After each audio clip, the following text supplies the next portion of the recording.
Welcome to church. Welcome to Jamsi Makati. If it's your first time to join us today, we welcome you, and we also welcome those who are watching us online via Facebook Live. Special mention, the Bue family in Dubai. They are joining us always every Sunday. To JV, Claudette, and Elise, welcome, and we hope to see you soon. And of course, during Sundays, the church is the place to be. So if you are here today, congratulate yung katabi mo and say, you made the right choice to be here. All right? You can be somewhere else, but Sunday is the Lord's Day. And we want to give God all the praise at the start of the week and surrender all our lives to Him. So again, good afternoon. Nasa series pa rin tayo na Fruit of the Spirit. So this is gonna span us 9 Sundays. Napag-usapan na natin yung first 2 fruits. The last 2 Sundays, Pastor Marvin talked about the fruit of love. And Pastor Grace talked about the fruit of joy. And of course, we're gonna jump into the third fruit today. But before we get there, I wanna remind us kung ano po yung goal natin sa series na ito. Our goal in this series is not just to know these fruits and be informed. Alright? Our goal is not just information, but our goal is that these fruits na nilist ni Apostle Paul, na minention niya sa Galatians chapter 5 verse 22, ay mag-grow at maging evident sa buhay ng bawat isa sa atin. In short, our goal is that the fruit of the Spirit ay lumago at makita sa buhay ng bawat Kristiyano. And that's why it's important for us, no, ma-memorize natin tong fruit of the Spirit, no? Some of us memorize natin yung name ng lahat ng members ng BINI or lahat ng members ng name ng BTS, pero yung fruit of the Spirit hindi natin alam. So how much more it's gonna happen in our lives if we don't even know what are these fruit of the Spirit, no? So every Sunday for the next 9 Sundays, so 6 Sundays na lang ang remaining, we get to know more about this fruit and how can this fruit grow in our lives and become evident in our lives. So makita natin si Apostle Paul, ginamit niya yung analogy ng fruit, no, to describe that the product of the Holy Spirit in a believer's life ay yung 9 things, no, na minention niya. Merong fruit na pinoproduce ang Holy Spirit sa atin. And we all know that fruits stem from branches, and branches stems from a tree. So parang sinasabi niya, yung Holy Spirit, yung Spirit, siya yung tree na nagpo-produce ng fruit sa buhay ng bawat believer. And it comes from the Holy Spirit. And apart from the Holy Spirit, any of these fruit, no, love, joy, peace, patience, kindness, these are not genuine fruit. These are fake, manufactured fruits. Temporary, and they won't last. Genuine, love, joy, peace, and until self-control is a fruit that can only be found and be produced by the Holy Spirit in our lives. So ang tanong ko is, have you seen a fruit? Have you seen a tree without a fruit? Nakakita na ba kayo ng puno na walang bunga? Yeah. The answer is yes. Meron pong puno na walang bunga. And one good example is mismo doon sa bahay namin. At the back of our house, meron kaming 2 punong mangga. And ang kakaiba po rito, sa 2 punong mangga na to, yung isang punong mangga doon sa bahay namin, if in season, grabe kong mamunga. Sobrang dami. We enjoy its fruits. Sako-sako ang na-harvest doon. Balde-balde yung nakukuha doon. Pinapaakyat namin yung mga kasambahay namin doon sa puno. Kumuha ng mangga. Free fruits during season. On the other hand, meron kaming isang katabi lang talaga niyang puno. Yung puno na yon, hindi namumunga. Kung mamunga man, napakakonti, kuripot. Parang nagtatampo yung punong yon. So sabi ko, what's wrong? It's in season. Halos magkatabi lang sila. When you talk about pollination, when you talk about all of the scientific thing, kung bakit itong isa, sobrang dami kong mamunga. Itong isa naman, parang kuripot kung mamunga. So, in the same way, just as the Holy Spirit is a tree that bears fruit in us, and there are trees that does not bear fruit, in the same way, a person can be a Christian. A person can have the Holy Spirit, but does not bear the fruit of the Spirit in his or her life. Hello? Kaya may mga Kristiyano tayong kilala na ang pangit ng ugali. Tignan mo yung katabi mo. Okay? Ang ugali ha, hindi ang mukha. Okay? Sobrang irritable, mabilis mairita. Parating mainit ang ulo. Some of you, when you were not yet Christians, may nakilala kayong supervisor, ang init ng ulo, parang hindi Kristiyano. Diba? Walang pasensya. Nag-i-enjoy sa kasalanan, makamundo. Hindi nakikita yung fruit ng Spirit sa kanyang buhay. And some of you, sometimes tayo na-accuse ng ganon, nung bagong Christian tayo at hindi Christian yung ibang members ng family natin, sabi, ganyan ba ang Christian? Yan ba ang tinuturo sa church ninyo? Diba? Yung naririnig tayo, Kristiyano ba? Ganyan ang ugali? Diba ang Kristiyano ay isang kaibigan? Sabi ng book ni Sara Duterte. Hindi pala away. Mabait. Now, hindi po ibig sabihin nun na kayo po ay hindi totoong Kristiyano. At hindi rin po ibig sabihin nun that you don't have the Holy Spirit. It's just possibly because the fruit of the Spirit is not growing and is not evident in your life. Hello? Sino ito may issues of anger management, madaling mainit ang ulo, madaling magalit, mabait sa ibang tao pero sa kapwa pamilya, agad ba? Galit agad. Taas ng boses. In Galatians 5, Paul is talking about two kinds of fruits. Now, look at here. Sabi niya, there's the fruit of the Spirit. Next slide. The fruit of the Spirit that produces these 9 fruits, which represents the character of Christ. And there's also the fruit of the flesh or the acts of the flesh. That produces sin, sexual immorality, anger, envy, strife, discord, hatred. Lahat na ng klaseng kasalanan na maisip nyo. Sa flesh, dito naman ito nabubuo. So may dalawang puno po sa buhay natin. While we are still in this world, there's the flesh that controls us and the spirit that the Lord has given us. And namumunga po ito, depende po kung ano yung pinapalago natin. So ang question ko ngayon is, if titignan mo yung buhay mo ngayong kapatid, anong fruit ang mas lumalago at mas evident sa buhay mo? Is it the fruit of the Spirit or the fruit of the flesh? Yan po ang i-discuss natin sa series na ito. At ang nais natin, ang goal natin, na mag-umapaw, mag-grow, maging evident talaga yung bunga ng banal na Espiritu sa buhay ng bawat Kristiyano. Can I hear a good amen? Can we give God a clap of praise for that? So for this Sunday, papunta tayo sa third fruit na mention ni Apostle Paul, and we're going to talk about the fruit of peace. And of course, in Galatians 5:22, it says, the fruit of the Spirit is love, joy, and peace. Yung pag-uusapan natin. For the title of today's preaching, I want to share from the topic, Peace be with you. Pakisabi sa katayong, peace be with you. Kasi marami pong mga Kristiyano, wala pong kapayapaan yung buhay nila. Wala pong peace yung buhay nila. So,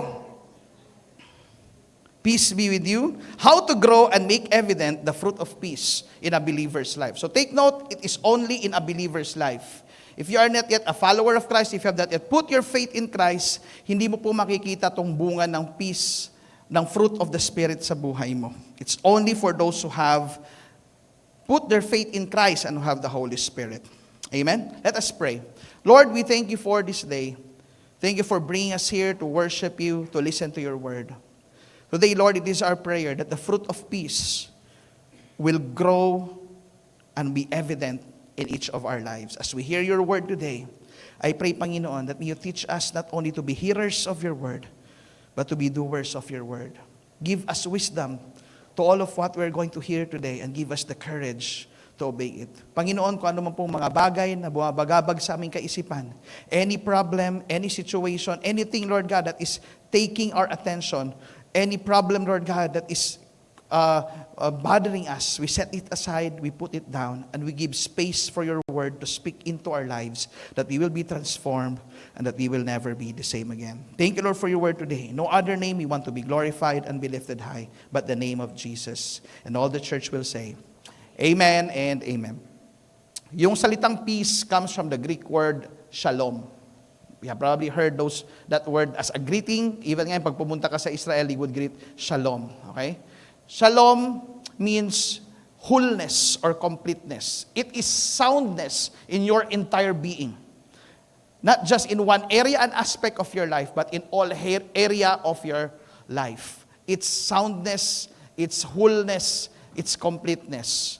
And it is also the same word translated in Greek as eirene, or it means harmony. So kung ang pangalan mo ay Shalom, or may ang pangalan ay Irene, ang ibig sabihin po, yung tao na yan supposedly peaceful. Siya ay isang kaibigan, dapat.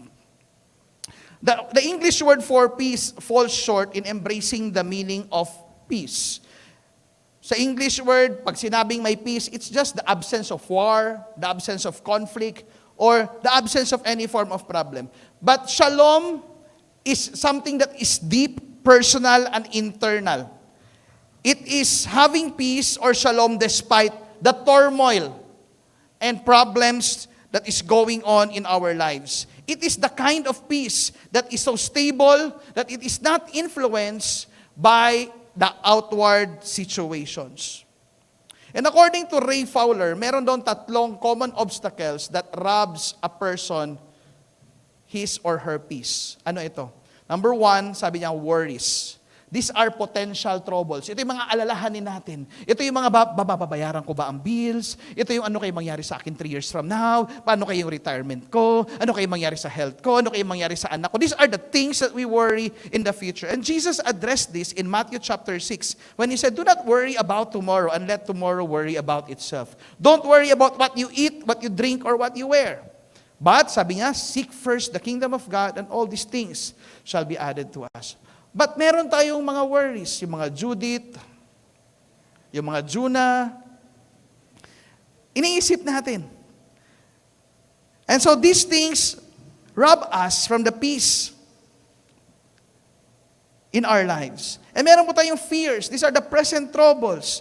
Takot tayo na nangyari sa anak ko sa school. Okay lang kaya siya? Okay lang kaya ang health ko? Okay lang kaya itong bank account namin? Okay lang kaya yung investment namin? Okay lang kaya itong work ko? Magtatagal pa kaya itong kumpanya ko? Mapopromote ba ako? These are fears that we have today. And the Bible says, it has 300, the phrase, do not fear or do not be afraid, is repeated 365 times in the Bible as a daily reminder for us to live fearlessly because God is with us. And there are also conflicts, no? Na nagdadala ng chaos sa buhay natin, nawawalan tayo ng peace, no? Interpersonal troubles, away magpamilya, away mag-asawa, away magkapatid, away sa negosyo, disagreements, betrayal, misunderstandings, offenses na nangyayari. Kaya minsan, sino mag-asawa rito? Di ba, pagka mayroong interpersonal conflict or trouble, di ba, pag natutulog, magkatalikod kayo natutulog. Ganon. Walang labing-labing, walang hani-hani. Malayo. Di ba? Kahit pa isang metro lang yung layo, feeling nyo parang 1 kilometro yung layo nyo sa isa't isa. So, these are accordingly the things that robs a person from peace. So the question that I want to ask is, what are the things that robs your peace today? Are these worries, fears, or conflicts? Or all of these 3 na sa buhay mo ngayon? The good news is, say the word, the good news. The good news is, as believers, we have the Holy Spirit, and we can continue to live a life of peace or shalom, even in the midst of tribulations. And Jesus says, in this world, you will experience tribulations. But take heart. Alam niyo po yung word na tribulation sa Hebrew, it means, is translated as thlipsis. It means, in Greek, it's thlipsis. It means, you are being pressed together, crush, squash, compress, or squeeze. Sino ngayon dito, pakiramdam nyo kayo yon? Parang you are squashed, you are squeezed by the situation, wala ka nang matakbuhan, ang bigat-bigat ng pinagdaanan mo, you seem to be crushed. Kaya Apostle Paul says, we are crushed, we are pressed but not crushed, persecuted, not abandoned. And if you have the Holy Spirit, you can experience tribulations but still experience that supernatural peace that God has promised if you have the Holy Spirit in your life. So, how can we grow the fruit of peace and make it flourish in our lives despite sa mga tribulations na ating pinagdadaanan ngayon or pagdadaanan probably in the coming days? 3 things that I would like to share. How we can grow and make evident the fruit of peace in our lives. Number 1 is we have to walk in step with the Spirit. Walk in step with the Spirit. Galatians chapter 5, verse 16 and 25, it says, "So I say, walk by the," altogether, "Spirit, and you will not gratify the desires of the flesh. Since we live or we have the Spirit, let us keep in step with the Spirit." To walk by the Spirit is to keep in step with the Spirit. Ano pong ibig sabihin, Pastor Mark, that you keep in step with the Spirit? Or you walk in step with the Spirit? To walk in step with the Spirit means you have to move into the direction where the Spirit is leading you, and then you what? Follow. Move into the direction where the Spirit wants you to go, and then you what? Altogether? You follow. Now, bakit kailangan po ito? Dahil meron pong dalawang influences sa buhay natin, as mentioned kanina. The Spirit and the flesh. And they are contrary to each other. And these two trees bears different fruits in our lives. So when the Spirit tells us to move into this direction, to walk in step, with the Spirit, is to what? Move into His direction, and then we follow. Ang perfect example po dito is, may dalawang dancers sa dance floor. Sino po dito marunong or magaling sumayaw? Taas mo ang kamay. Ayan, mahilig sumayaw, magaling sumayaw. Ako po ay puro kaliwa po yung aking paa. Pang Zumba lang po talaga yung powers. Minsan sa Zumba, hindi pa talaga makuha. Kaya sa bahay, yung mga anak ko sumasayaw, Zumba, mabuti sila, minsan nakukuha nila yung step. Pero ako, walang pag-asa. Anyway, a picture of 2 dancers on the dance floor. Let's say cha-cha or tango or dance sports. Di ba pag itong mga ganitong klaseng sayaw, it's usually danced by pair. Correct? And dito sa pair na to, may isang nagli-lead at may isang nagfa-follow. Alright? May isang nagli-lead and may isang partner na nagfa-follow. And to walk in step with the Spirit means that we have to acknowledge that the Holy Spirit is the leader, and we are His partner. And we move into the direction where the Spirit wants us to go. Now, here's the thing. When we move and cooperate, katulad ng dancer, when they move and cooperate with each other, nag-move dito, sumasabay, nag-move doon, sumasabay, ano nangyayari? They look what? They look graceful, and they look excellent in the dance floor. Kaya pag may nakikita akong mga nagda-dance sports, ako, wow, grabe. I hope, ba't ba ako hindi tinuruan ng magulang ko sumayaw nung ako'y maliit pa? Ba't hindi ako nag-enroll sa dance class? Ba't wala akong ganitong talent? Ba't wala akong ganitong skill? No? O nakikita ko, wow, tapos pagka gumagalaw sila, hindi lang yung katawan yung gumagalaw, pati yung mga facial expression, di ba? Gagalaw pa na. Kasama ba dapat yung mukha, yung dance, and wow, ang galing. No? So to move into the direction of the Holy Spirit is to follow where the Holy Spirit is leading us. Which means that if in all areas of our lives, if we move into the direction where the Holy Spirit wants us to go, our life will also look what? Peaceful and graceful. When we move into the direction of the Holy Spirit. And to walk in step with the Spirit, which means we have to obey the working of the Holy Spirit in our lives. When the Holy Spirit tells us to forgive, we must forgive. Pero minsan kasi tayo, hindi tayo kaagad na bumove. Lord, siya nauna sa akin, hindi naman ako may kasalanan. The Holy Spirit wants us to move here, pero tayo parang gusto nating gumalaw sa ibang direksyon. Now, what would happen if the leader wants to bring you here habang ikaw papunta dito, you look messy and chaotic in the dance floor. And that's what also will happen. Whenever the Holy Spirit wants you to move and gives you instruction, sabi ng Holy Spirit, anak, let it go na yan. Lord, Pwede bang wag muna ngayon? Pwede wag na lang. Diba? Let it go. The Lord is asking you to let it go some things in your life. Probably vices, probably habits, probably that's a person, probably that's a sin in your life. And parang nahihirapan kang i-let go. You are tugging war with the Holy Spirit and you want to move here. The Holy Spirit wants you to move there.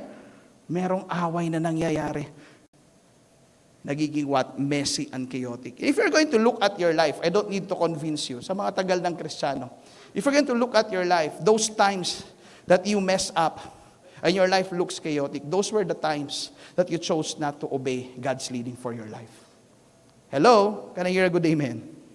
And wala pa ako nakitang tao na sinabi, no what, nag-obey ako sa Lord, sising-sisi ako nang inobey ko ang Panginoon. Naging mas magulo yung buhay ko. Yes, sometimes it's gonna be difficult. It's not gonna be easy, but it's gonna be worth it. It's not gonna be all the time parang walking in the park, but you know it's the right thing to do.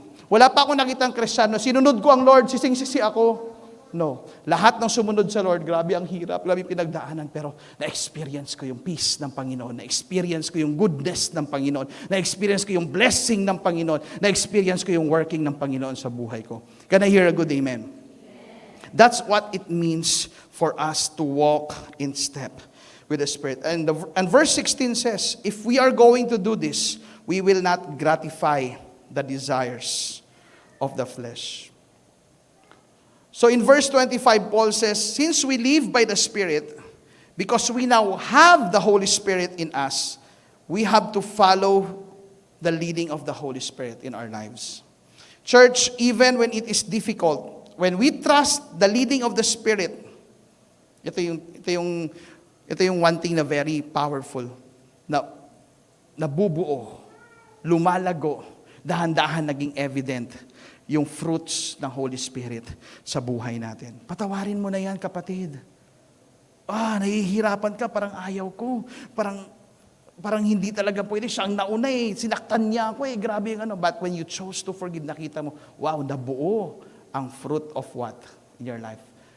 Goodness. Wow, may bagong fruit sa buhay ko. The fruit of goodness, kitang-kita. Diba? Hindi ka pinapansin ng kapatid mo. Hindi mo alam kung anong problema niya sa'yo. Di mo alam kung anong nagawa mo, pero you continue to show kindness kahit parang ang hirap. When binibigyan ka ng cold shoulder, pero ikaw binibigyan mo pa rin ng kindness. Kahit ang hirap, pero sabi ng Lord, continue to show kindness. Do not take revenge. Grabe. When you chose to do that, anong nabuo sa buhay mo? When you chose to walk in step of the Spirit, nabuo yung fruit of self-control. Baka dami ng fruit. Kung titignan mo yung buhay mo ngayon, may mga fruits ba talaga yan? Are you fruitful? Or are you fruitless? Walk in step with the Spirit. Palakpakan po natin ang Panginoon. So the first is walk in step with the Spirit. Pangalawa, to grow and make evident the fruit of peace in our lives, you have to nurture your personal relationship with Christ. Nurture your personal relationship with Christ. Sabi ng Matthew chapter 11 verse 28, come to me, all you who are weary and burdened, and I will give you what? Altogether, I will give you rest. Itong rest na to, it talks about shalom rest. This is not the rest na nakatulog ka ng ilang oras or nakarelax ka. This is a deep kind of rest that emanates from your soul that affects your whole being. In this passage, this shalom rest that Jesus offers, He offers it for those people who comes to Him. Kaya ang sabi dyan, come to me. Sino ang me ang tinutukoy dito? See? Jesus. You have to come to a person. Hindi po sinabi ni Jesus, you know what, when you are weary and heavy burden, you come to Boracay. Hindi po yun ang sinabi ng Lord. Come to Boracay, all you weary and heavy burden. Hindi po sinabing kayong mga weary, mga stress, mga heavy burden, come to Samgyup Salamat. And, di ba? Nung pumunta ka sa Samgyup Salamat, instead naka-rest ka, hinat-attack ka pa dun sa karneng baboy. Yung, di ba? Instead na mabawasan yung problema mo, nagamit mo tuloy yung budget mo for next week, hindi ka tuloy umabot sa next sahuran. Hindi po sinabing, come to Starbucks. Diba? Gabi, stress na stress ako ngayon. Kailangan ko magkape. Coffee is life. Diba? Nasa loob ka ng Starbucks, wala pa ring rest yung soul mo. Paglabas mo, mainit pa rin yung ulo mo. Tingnan mo yung katabi mo, mukhang mainitin ba ang ulo niyan ngayon? Hindi po sinabing, come to city on a hill. Hindi po sinabing gano'n. Yes. No, hindi po kayang ibigay ng city on a hill yung peace na yan. It's good to book there, but but it does not guarantee peace. I remember one time, sobrang burnt out ako sa ministry. Sobrang daming ganap sa buhay ko that time. Then we choose to go to Dacac, doon sa Zamboanga del Norte. Sabi ko, relax muna ako, baka I want to find peace. So pumunta ako sa Dacac, nakita ko yung napakagandang place, beach, sunset. Talagang very peaceful. But my heart is not peaceful. And I said, kahit gaano pala kaganda yung lugar at kung saan ka pupunta, pag wala kang peace na galing sa Panginoon, you will still experience restlessness of your soul. Kaya sabi ni Augustine, one of the early church fathers, sinabi niya, can we go to the next slide? He says, you have made us for yourself. Can we read it all together? You have made us for yourself, O Lord, and our hearts are restless until they rest in you. All of the rest that the world is offering us is a manufactured, man-made, fake rest. Genuine rest can only be found when the fruit of the Spirit grows that fruit of peace in our lives. You can go to the spa. You can go to the Samgyupsal. You can go to Starbucks. Hindi ko kayo pinagbabawalan. Pero you know what? You can still get out there restless because real peace can only be found when you nurture your relationship with Christ. Peace can be found in Christ. Palakpakan po natin ang Panginoon. But the problem is, today, we get so busy and preoccupied with many things and forget about this essential relationship that we have in Christ. Di ba? Nakakalimutan natin. Itong essential relationship na meron tayo kay Kristo. As a result, many Christians today live restless lives. Live lives filled with panic. Live lives filled with fear. Live lives filled with worries about the future and all this and all that stuff. Why? Because they have failed to come to the one who can give real rest for their souls. And alam ng Lord, ito yung tendency natin. Na talagang makakalimutan natin ang Diyos, na talagang uunahin natin yung ibang bagay. That's why if you're a believer, if you're a Christian, flash news, God hardwired restlessness in your soul that no matter where you will go and whatever you're going to do, it will not satisfy that restlessness and that it will motivate you to go back to God because God is the one who can only give you that rest. Can I hear a good amen? Kaya napansin mo yon, sobrang busy ka pero may something na nag-aano sa puso mo, parang hindi ito eh. Sobrang dami mo na-achieve, sobrang dami ng pera sa bank account mo, sobrang dami mong na-promote ka and all that stuff. But you know, there's something. God hardwired each one of us if you are in Christ. God hardwired you with the Holy Spirit wanting to grow that peace in your life. At pag hindi nag-grow yan because you're finding it in other places, not in the Lord, you will not experience that peace. Real peace, mga kapatid, is knowing Christ. And the word know in Hebrew is the word yada. Say the word yada. Y-A-D-A. It goes beyond cognitive knowledge. Di ba yung pag sinabi sa English, I know you, kilala kita, ganun lang, superficial. But yada or know in the Hebrew word, it means deeper personal experience and relationship. And that's where you're going to experience peace when you get to know who God is and who Christ is in your life. Going back doon sa verse, sinabi doon, come to me, all you who are weary and burdened. And ano sabi dyan altogether? I will give you rest. Paano daw po maa-attain yung rest? Next slide. This peace cannot be bought. Hindi po nabibili itong peace na to kahit ano kadaming pera mo sa bank account mo. Kahit paano mo ubusin yan para magkaroon ka ng peace na yan. This peace cannot be bought. This peace cannot be discovered. No matter how hard where you look for it, no matter where you will go in the world, and no matter what place you will go, you will not experience it. This peace cannot be achieved. No matter how you manufacture, no matter what you attain in life, no matter what promotion you will have, no matter what achievement that you desire at na-achieve mo ito. This peace cannot be attained. One time, kami ni Grace after the booking sa City on a Hill like last week, naiwan kaming mag-family there. Naiwan kami. So around 8 or 9 p.m., kaming dalawa lang, mga kids namin nandun sa loob ng A-house, nasa pool kami ni Grace. Tinitignan namin yung buong property. Sabi ko, Tart, hindi pa rin nagsisink in sa akin na kung ano to. Kung sa atin ba to, or ano ang impact nito. Sabi niya, Tart, maraming nagsasabi, parang ang blessed daw natin kasi meron tayo. You know what? It does not sink in to me. It does not give me that peace na parang, wow, ito na talaga. Na-achieve ko na yung gusto kong i-achieve. Achievements can bring temporary happiness, but it's going to fade. All achievements are surpassed. All achievements will just be good for a month or two at magfe-fade na. So Jesus says, I will give you peace. So this peace cannot be bought. This peace cannot be discovered. This peace cannot be achieved. So ano daw ang peace nito? Next slide.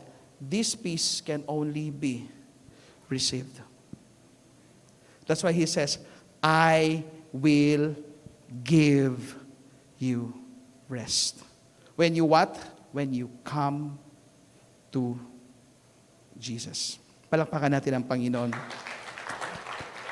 That's why Jesus said in John chapter 14, verse 27, before he was arrested and he was crucified, he comforted his disciples. Sabi niya, peace I live with you. My peace I what?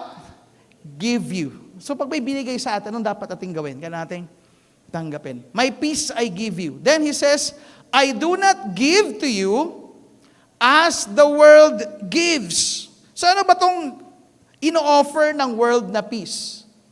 Ano ba itong ino-offer ng world? Ito yung mga naririnig natin ngayon na ino-offer ng world and we are running after this and we think that if we have this, then good. Anong ino-offer ng world na peace? Financial peace. Yan. Pag mayroon akong enough na pera, mayroon akong financial peace. Sinong gusto magkaroon ng financial peace? Yes. But you know what? Flash news. Even if you have financial peace, that will not give you ultimate peace. Relational peace, kung di lang sana kayo mag-aaway-away, kung maayos lang sana ang pamilya namin. Retirement peace, yung pag-retire mo, doon ka na lang sa may tabing dagat, pakuya-kuya-kuy ka na lang doon. May nagsaserve ng wine, may nagsaserve ng drinks, pinapakain ka, lahat walang problema. We think that will give real peace. Peace of mind, health or wellness peace or world peace. But somehow we know we can only find true peace and rest in God. Can I hear a good amen? I do not give to you as the world gives. Nakita ko sa isang bumper sticker sa isang sasakyan, a very powerful quote doon. At ito yung nakalagay doon. Next slide. No Christ, no peace. No Christ, no peace. This peace is God's gift, the fruit of the Spirit as we abide in Jesus. So paano nga mag-grow yung fruit ng peace sa buhay natin? Number 1, walk in step with the Spirit. Don't argue. Huwag ka na makipag-away pa. Huwag na makipaghilaan pa. Huwag na makipag-tug of war pa. Walk in step with the Spirit and it will bear the fruit of the Spirit in your life. And number 2, nurture your personal relationship with Christ. Number 3, and the last, surrender all your cares to God. Surrender all your cares to God. Philippians chapter 4, verse 6 to 7. It's a very popular, familiar verse for many of us. Do not be anxious about, altogether, anything. But in every situation, ano dapat ang gagawin? By prayer, petition, with thanksgiving, we have to present our request, our problems, our situation, our cares. To whom? To your friend? To Facebook? to God, and the peace of God which transcends all understanding will guard your heart and your minds in Christ Jesus. Church, to grow in peace, we must have complete trust in God. Because when we have complete trust in God, we will surrender all our cares to God. Habang sinusulat to ni Paul, siya ay nasa prison. Siya ay nakakulong. Sinusulat niya sa church ng Philippi at ina-admonish niya, do not be anxious.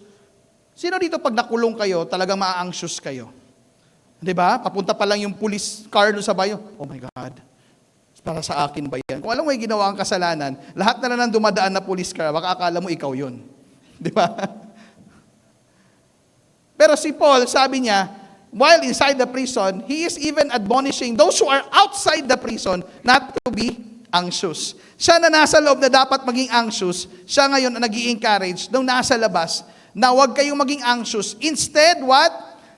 Present to God through prayer and petition and thanksgiving all of your requests. And when you do this, the peace of God will reign in your heart and in your mind. Church, prayer is one way of surrendering our cares to God. Karamihan sa atin, when we experience problems, situations, emergencies, na pag may na-receive tayong diagnosis, or lumabas na yung resulta ng laboratory, di ba? Sino agad yung unang tinatawagan natin? Sino agad yung unang kinakausap natin? Ano muna yung unang mga ginagawa natin? Di ba? We call our friend. We talk to someone. Okay?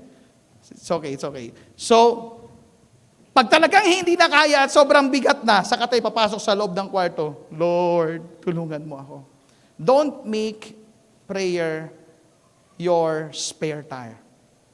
When you experience these situations, come to God. Bakit, Pastor Mark? Because prayer will give us the right perspective that God is greater and bigger than our situation. Pag pumunta tayo sa Panginoon at nag-pray tayo, nire-remind tayo ng Lord na, mas malaki ako dyan, mas kaya ko yan. That I am the same God yesterday, today, and forever. That I am the same God who rescued you with your seemingly impossible problems in the past. And I am the same God who's gonna rescue you. I am the same God who's gonna meet your need. I am the same God who's gonna heal you. I am the same God who's gonna save you. I am the same God who's gonna provide for you. And Maria said, oo nga, no? Proven and tested na pala si Lord. Ba't ba ako nag-worry? Ba't ba ako nag-worry? And you trust in God, Lord, and care, pour out everything. Naging hayahay na naman ang buhay. May dumating naman ang pagsubok, nakalimutan mo na naman na si Lord pala yung nag-rescue sa'yo sa past. Punong-puno ka na naman ng worries, ng fears. Punong-puno ka na naman ng anxiousness. Peace does not come from prayer, but from the person to whom we pray to. And that is God. It is the peace that is anchored in who God is, that He is sovereign, good, and in control of our every situation. So we are invited to surrender all. Hindi some, hindi the easy ones, hindi the heavy ones, but all our burdens, all our concerns. And ang sabi dito, you will have that peace that surpasses understanding. Ano ba to, Pastor Mark, itong peace that surpasses understanding? Ito yung peace na na-experience ni Jesus before He was arrested and before He was crucified, and He said, my heart is ready. Ito yung peace na experience ni Apostle Paul, na pag pumupunta siya from one place to the other at pinipersecute, left half dead, nakulong at before mapatay, he still have this peace. Ito yung peace na meron si Peter na alam niyang he will be crucified upside down.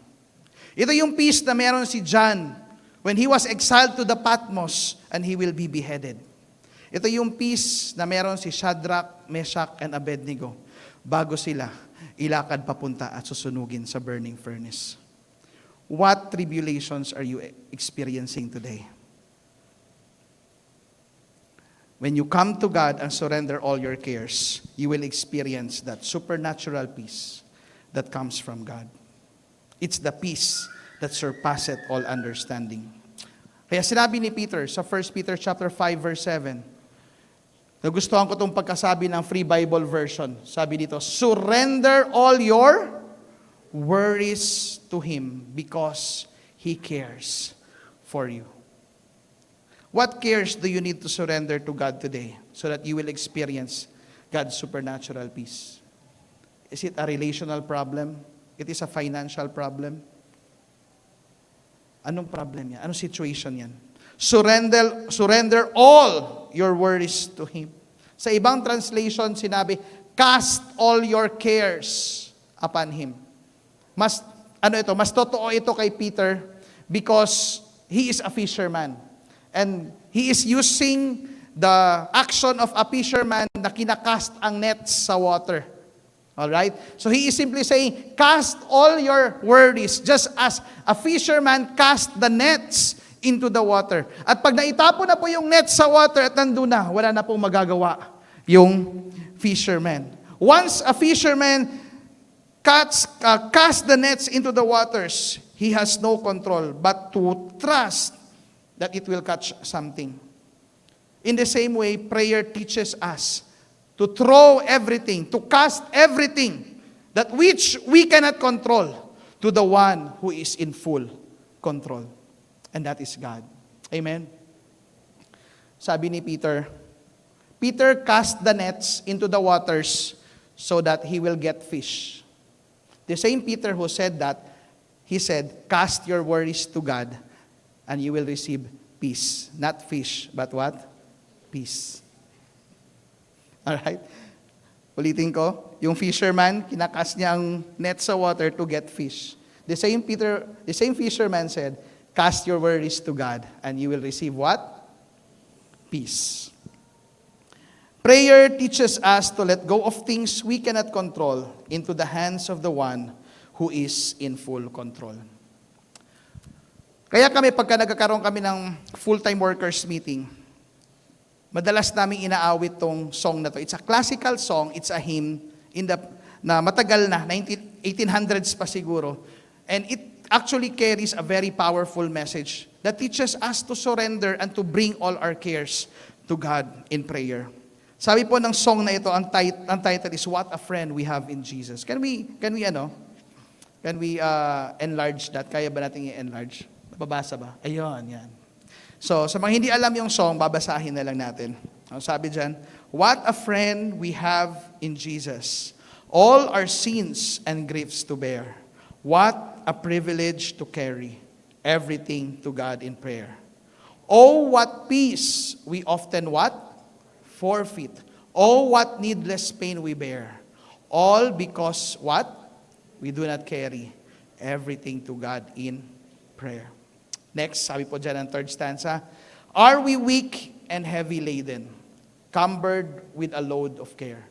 Precious Savior, still our refuge. Altogether, take it to the Lord in prayer. I want to go back dun sa first stanza, yung second part. Sabi dyan, oh, what peace we often forfeit. Oh, what needless pain we bear. Bakit daw? All because we do not carry everything to God in prayer. Pakitapik yung katabi mo. Pakisabi, kapatid, kung ano man yan, i-surrender na to the Lord in prayer. Alright? As we come to an end, peace is an expensive commodity today. Napakamahal ng peace. People pay so much to experience peace. They go to places to experience peace. They go to vacations to experience peace. They work so hard to get financial peace. And try many things, vices, pleasures, food, whatsoever, to experience peace. But brothers and sisters, genuine peace is the fruit of the Spirit. A free gift for those who place their faith in Christ as Savior and Lord. If ikaw andito na today and you have accepted, put your faith in Christ as Savior and Lord, good news, you have the Holy Spirit. Just have to let that fruit grow. Don't be a fruitless believer. Allow that fruit of the Spirit to grow. That fruit of peace in your life. And if by any chance andito ka today, and you have not yet come to the point of surrendering your life to Christ or receiving Christ as your Savior and Lord, now is the high time that you make that decision. And when you do that, Ephesians chapter 1 verse 3 says, and you also were included in Christ when you heard the message of truth, the gospel of your salvation. Ikaw ay na-include daw kay Kristo nung marinig mo ang mensahe, ebanghelyo ng katotohanan, ang ebanghelyo ng iyong kaligtasan. At kung ikaw ay manampalataya, when you believe, you will be marked with Him. Mamarkahan ka at bibigyan ka ng pinangakong banal na Espiritu. And during that time, you can now experience and grow and make evident the fruit of peace in your life. I request everyone to please rise. Let us all stand up, and I want you to greet the people around you and say, peace be with you, peace be with you, peace be with you. So to recap, the fruit of peace will grow and increase in our lives, in your life, as you. Ano yun? 3 things so that the fruit of peace will grow in our lives. Can we read all together? Last slide. Okay, to grow the fruit of peace in your life, you need to all together. Number 1, walk in step with the Spirit. Nurture your personal relationship with Christ and surrender all your cares to God. Let us bow our heads and pray. Lord, we thank you for your word today that reminds us that we should not be fruitless believers. Binigay nyo na po sa amin ang banal na Espiritu. Indeed, there are fruitless Christians. Hindi nakikita yung fruit ng Spirit. Ang reason po kung bakit namin ginawa tong series na ito, hindi lang upang ma-inform, kung hindi, Panginoon, as we reflect in your word, as we reflect it into our lives, as we listen to your word, put a deep longing and desire in our hearts na kami yung magiging mga Kristiyano na makikita talaga ang fruit ng kapayapaan, ng peace sa aming buhay. Kahit anumang unos, problema, sitwasyon ang dumating sa amin, expected or unexpected, even in times of emergencies, we may cry, we may be filled with sorrow, but we will not be peaceless.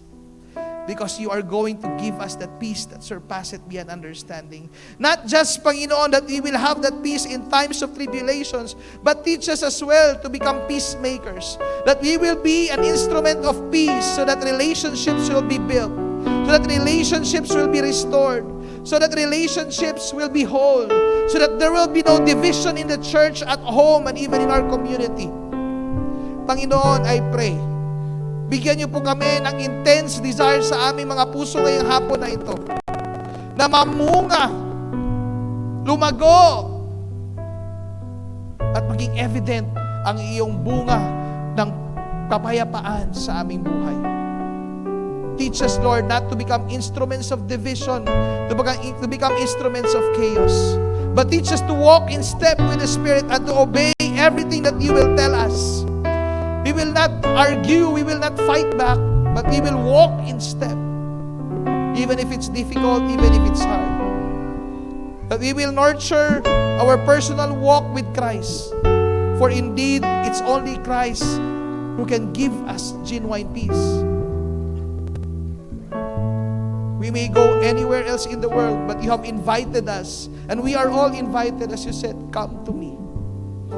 All of you who are weary and burdened. Kung meron man pong weary at burden ngayong hapon na ito, Panginoon, I pray that they will experience your peace as they come to you. And lastly, Lord, we pray that you give us the courage to cast and surrender all our cares to you, leaving nothing but all to you. Because you are a God who can be trusted. You are a God who is sovereign, who is good, and who is in full control. We thank you for your word today. We thank you for the fruit of the Spirit, for the fruit of peace in our lives. It is our prayer that it will grow, flourish, and blossom in the mighty name of our Lord and Savior Jesus Christ. Amen and amen.